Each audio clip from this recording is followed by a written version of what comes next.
خاتین و حضرات، guilt psychology نے ہمیں مفلوج کر کے رکھ دیا۔ تمام کا تمام مذہب ایسے لکھتا ہے کہ ہمارے ہندوانہ فلسفے پہ چلا گیا، ہندوانہ کرما پہ چلا گیا ہے، بار بار کے سزا میں پلٹ آنے پہ چلا گیا ہے، یہ 7 جنموں کی ایک بیہودہ تسلسل میں چلا گیا۔ اب مجھے کوئی پتہ نہیں ہے کہ اگر آپ اس نظریے پہ یقین کرو اور یہ سمجھو کہ اس تو ہم دیکھیں کتنا غلط سا فلسفہ ہے، چھوٹی سی بات ہے، تم اگر فرض کرو بہت سارے ہمارے عظیم سیاستدان اور مفکر اپنے انکار کر دوں کہ اگلے جنم میں اگر گدھے بن کے پیدا ہوئے تو کیا ہوگا۔ ایک سوال پیدا ہوتا ہے، اب اتنے بڑے جو جنہوں نے اس ملک کو برباد کیا اور جن کی شہادتیں آپ کے پاس بڑی موجود ہیں، اگر یہ ہندو ہوتے اور اگلے جنم میں گدھے پیدا ہوتے تو کیا ہوتا؟ پھر اس سے اگلے جنم میں پتہ نہیں کیا کچھ بن کے آتے، اس سے اگلے جنم میں پتہ نہیں کیا بن کے آتے۔ تو خاتون و حضرات، مسئلہ ایک ہے صرف کہ کیا برین کی مقدار اتنی ہوتی ہے جتنی انسان میں ہے؟ کیا ایک اینیمل فیکٹر بھی نہیں ہوتا؟ اگر ایک برین 2000 کا ہے اور ایک برین 300 کا، اسے پتہ کیسے لگے گا کہ مجھے کس جرم کی سزا مل رہی؟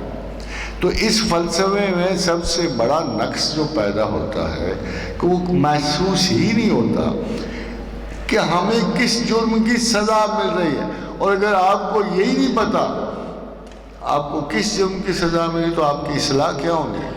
تو اس قسم کے ناقص فلسفوں نے اسلام کو جکڑ کے رکھا۔ سائنس کو کیا اعتراض ہے اسلام؟ ذرا غور کی۔ کارل سیگن نے نا اپنی کتاب میں لکھا، اسلام is a religion which is totally against sciences۔ بھائی آپ بڑا سائنسدان تھا، ایک تو جتنا نام بڑا ہوگا نا خواتین و حضرات، اتنی اس بات کی اہمیت بڑی ہوگی۔ جیسے آئنسٹائن نے کہا کہ میں اس کائنات میں ایک ڈیزائنر کا گواہ ہوں، but I do not believe in a personal God, کہ مجھے ڈیزائنر تو نظر آتا ہے اس کائنات میں، but I do not in a personal God. بڑی یار دوستوں نے واہ واہ کی، سبحان اللہ کتنا بڑا سائنسدان تھا، کتنی بڑی، مگر اس سے زیادہ احمقانہ سٹیٹمنٹ سنی آپ نے کہ میں یہ تو جانتا ہوں کہ اس کائنات کا کوئی ڈیزائنر ہے، مگر میں پرسنل گاڈ کے بھائی نہ مان۔ اگر تجھے واقعی یقین ہوتا کہ اس کائنات کا کوئی خالق اور ڈیزائنر ہے تو اپنی پرسنل بات کو سمجھتا کہ وہ کائنات بنا کے فارغ ہو گیا ہے۔ اس سے بہتر ایک بڑی خوبصورت بات ایک سائنسدان نے کی، کہتے ہیں عجیب لوگ ہیں، یہ سمجھتے ہیں کہ خدا کو ایسے ناول نگار کی طرح ہے کہ جس نے دیباچہ اور پہلا چیپٹر لکھا اور پھر تنگ آ گیا اور کہا لوگوں باقی ناول خود ہی مکمل کر۔ یہ کون سا خدا ہے کہ جو ایک کائنات بنا کر آئنسٹائن کا پرسنل گاڈ نہیں رہا، اس کی زندگی پر اس کا کوئی اثر نہیں؟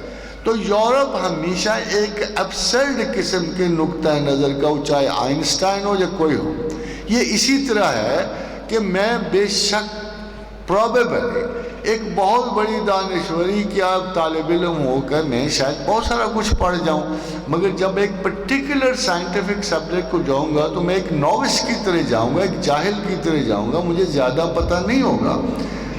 اسی طرح جب سائنسدان پلٹتا ہے اور جب سائنسدان ریلیجن کو پلٹتا ہے تو عجیب و غریب احمقانہ باتیں فرمانا شروع کر۔